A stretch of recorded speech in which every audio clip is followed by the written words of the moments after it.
ఎట్టకేలకు ఏపీ ప్రభుత్వం విజయం సాధించింది. అది కక్షతోను కావచ్చు, పక్క ప్రణాళికతో కావచ్చు. ఏపీ ప్రభుత్వము రావణ్ కేసులో విజయం సాధించింది. ఆయనను రిమాండ్‌కు తీసుకుంది ఏపీ ప్రభుత్వము. యూట్యూబర్ రావణ్ పై దేశద్రోహం కేసు పెట్టారు. ఎందుకో తెలుసా?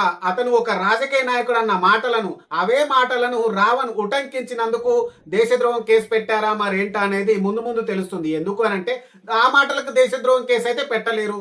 ఎందుకు అనంటే ఒకవేళ ఆ మాటలకే దేశద్రోహం కేసు కనుక పెట్టాల్సి వస్తే సదరు నాయకుడిని పైన కూడా దేశద్రోహం కేసు పెట్టాల్సి వస్తుంది. కాబట్టి ఆ మాటల పైన దేశద్రోహం కేసు పెట్టలేదు. ఆ మాటలపై కేసులు బుక్ చేయాలని చూశారు, పోలీస్ స్టేషన్ల చుట్టూ తిప్పారు.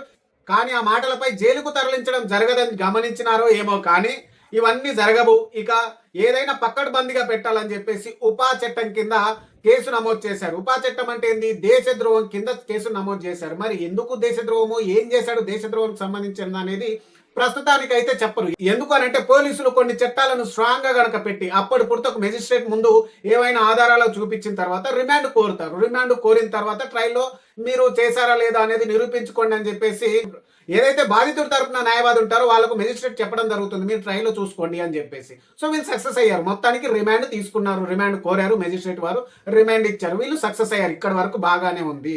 కానీ ప్రభుత్వాలను ప్రశ్నిస్తే దేశద్రోహుల, ప్రభుత్వాలను ప్రశ్నిస్తే ఉగ్రవాదుల, ప్రభుత్వాలను ప్రశ్నిస్తే ఎన్కౌంటర్ చేసేస్తారు. ఎందుకు అని అంటే బీహార్లోనే మొన్నటికి మొన్న భరత్ తివారీని ఎన్కౌంటర్ చేశారు. ఎందుకు? ప్రభుత్వాన్ని ప్రశ్నిస్తున్నందుకు. ఇప్పుడు యూట్యూబర్ రావణ్ వంతు దేశద్రోహం కేసు పెట్టేసి జైలుకి పంపించేశారు. రిమాండ్ అని చెప్తున్నారు. రేపు పొద్దున ట్రయల్స్ అది ఎక్కడి వరకు జరుగుతుందో ఏందో తెలియని పరిస్థితి. ఎందుకనంటే ఇదే ఉపా చట్టం కింద దాదాపు 5-6 సంవత్సరాల నుండి జైల్లో ఉంటున్న ఉమర్ ఖలీద్ కథ మనకు తెలిసే ఉంటుంది చాలా మందికి. అంటే ఉపా చట్టం కింద గనక జైల్లోకి వెళ్తే అది నాన్స్తూ వస్తారు, ట్రయల్ కూడా సరిగ్గా జరగవు. ఇదంతా ఎందుకు చేస్తున్నారు? కేవలం ప్రభుత్వాలను ప్రశ్నిస్తున్న వాళ్ళపైన ఎందుకు చేస్తున్నారంటే ఇలాంటివి చేసినప్పుడు ప్రభుత్వాలను ఎవరు ప్రశ్నించకూడదు అని చెప్పేసి ఇలా కొన్ని చర్యలు చేసి వీటి ద్వారా హెచ్చరిస్తారు ప్రభుత్వాలను ప్రశ్నించొద్దు అని చెప్పేసి.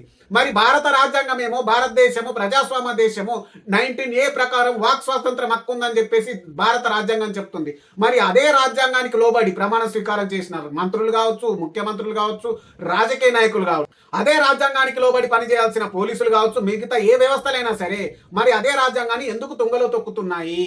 అంటే భారతదేశంలో రాజ్యాంగం అమలు అవుతున్నట్టా కానట్టా? అంటే ప్రస్తుతానికైతే అమలు కానట్టే కనిపిస్తుంది. ఎందుకనంటే ప్రభుత్వాలను ప్రశ్నిస్తే తీసుకెళ్లి జైల్లో వేయడము, తీసుకెళ్లి ఎన్కౌంటర్ చేయడం ఏంటో నాకు అర్థం అవట్లేదు. ఇదంతా కేవలం ప్రభుత్వాలను ఎవరు ప్రశ్నించకూడదు. ఇదంతా ఎందుకు చేస్తున్నారు? కేవలం సామాన్యుడు ప్రభుత్వాలను ప్రశ్నించకూడదు అని చెప్పేసి. రాజకీయ నాయకులు ప్రశ్నించుకోవచ్చు. ఎందుకంటే వీళ్ళు అధికారంలో ఉన్నప్పుడు వాళ్ళు కాపాడతారు, వాళ్ళ అధికారంలో ఉన్నప్పుడు వీళ్ళు కాపాడతారు. ఇక్కడ వచ్చేదంతా సామాన్యులకే ముప్పు. సామాన్యుడు ప్రభుత్వాలను ప్రశ్నించకూడదు, ప్రశ్నిస్తే ఇలానే చేస్తారు అన్న ఒక హెచ్చరిక ఇస్తున్నారు.